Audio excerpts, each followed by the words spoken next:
Asia cup শুরু হতে আর মাত্র কয়েকদিন বাকি। চলতি মাসের ৯ তারিখ থেকে শুরু হবে এই টুর্নামেন্ট।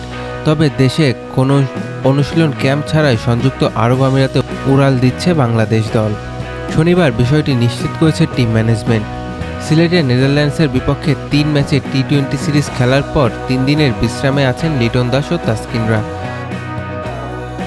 সিরিজের আগে দীর্ঘ ক্যাম্প থাকায় বিসিবি ঢাকায় আর নতুন করে ক্যাম্পের আয়োজন করেনি। রবিবার ২৮ সদস্যের দুই দল দুই ভাগে রওনা হবে দুবাইয়ের উদ্দেশ্যে।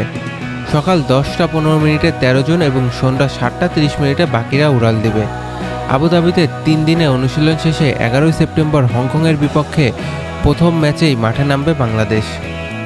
৪ বছরের বেশি সময় পর প্রথমবারের মতো পাকিস্তানের টেস্ট সিরিজ খেলতে যাচ্ছে সাউথ আফ্রিকা। পাকিস্তানের গণমাধ্যমে জানা গেছে আসন্ন এই সিরিজের ৩ ফরম্যাটে সূচি এখন আলোচনাধীন। তবে সিরিজের প্রথম ম্যাচটি হতে পারে লাহোরের গাদ্দাফি স্টেডিয়ামে ১২ থেকে ১৬ অক্টোবর পর্যন্ত।